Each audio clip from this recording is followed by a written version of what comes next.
ইতোমধ্যে ট্রাইব্যুনালে এমন পিকুলিয়ার অভিযোগ আসছে, ঘরের সংসারে একজনের সাথে আরেকজনের বনিবনা হয় নাই, জায়গা জমি নিয়ে বিরোধ, ভাইয়ে ভাইয়ে বিরোধ, স্বামী স্ত্রীর বিরোধের অভিযোগও আমরা ইতিমধ্যে পেয়েছি। সেগুলো মানবতা বিরোধী অপরাধের সাথে সম্পৃক্ত না হয় আমরা ইনস্ট্যান্টলি রিজেক্ট করেছি। কিন্তু যে অভিযোগগুলো মানবতা বিরোধী অপরাধের সাথে সম্পর্কিত সেগুলো আমরা তদন্ত সংস্থায় প্রেরণ করি। তদন্ত সংস্থা তদন্ত করে পজিটিভ রেজাল্ট পেলে তখনই কেবল আমাদেরকে দেয়। আমাদেরকে দিলে আমরা মামলা করি under the supervision of the chief prosecutor. Mohakhali এলাকাতে সংগঠিত অপরাধে যেখানে 5 জন শহীদ হয়েছে, সেই ঘটনার মামলার নির্ধারিত তারিখ ছিল। এই মামলায় তদন্তকারী কর্মকর্তার পক্ষ থেকে 3 মাসের একটি সময়ের আবেদন করা হয়েছিল, যার প্রেক্ষিতে আমরা আজকে মাননীয় ট্রাইব্যুনালে একটি সময়ের আবেদন করি।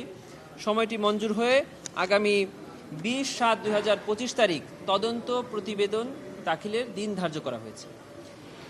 ট্রাইব্যুনালে আরেকটি মামলা ছিল জুলাই গণঅভ্যুত্থানের সময় মোহাম্মদপুরে সংগঠিত যে মানবতা বিরোধী অপরাধ, সেই মামলায় মোহাম্মদ ওমর ফারুক নামে একজন আনসার সদস্য তদন্তকারী কর্মকর্তা পেয়েছে যে এই আনসার সদস্য একদম ঠান্ডা মাথায় আন্দোলনকারীরা, ছাত্র জনতারা একটি রাস্তার পাশে জড়ো হয়ে আছে, একদম তারা কোনো আন্দোলনে অংশগ্রহণ করছে না বা তারা কোনো ইট পাটকেলও নিক্ষেপ করছে না, একদম দাঁড়িয়ে আছে। তাদের কাছে গিয়ে ঠান্ডা মাথায় গুলি করে ওখানে একজনকে হত্যা করলো।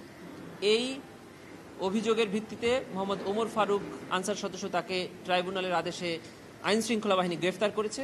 তাকে আমরা জিজ্ঞাসাবাদের আবেদন জানিয়েছিলাম। মাননীয় ট্রাইব্যুনাল এই আবেদন মঞ্জুর করে 27/4 তারিখে তদন্ত সংস্থায় তাকে জিজ্ঞাসাবাদের অনুমতি দিয়েছে। আরও 2টি আবেদন ছিল বিভিন্ন মামলায়। সেটি হলো তদন্তকালে এই জুলাই গণঅভ্যুত্থানের মামলায় যে সকল ডকুমেন্ট তদন্তকারী কর্মকর্তা সার্চ করে এবং সিজ করতে পারে বা সংগ্রহ করতে পারে, সেগুলো যেন সরকারের যথাযথ কর্তৃপক্ষের নিকট থেকে এর ভেরিফাই করতে পারে, এর জেনুইনিটি টেস্ট করতে পারে। সেই আবেদন আমরা করেছিলাম। 2টি আবেদনই মাননীয় ট্রাইব্যুনাল মঞ্জুর করেছে।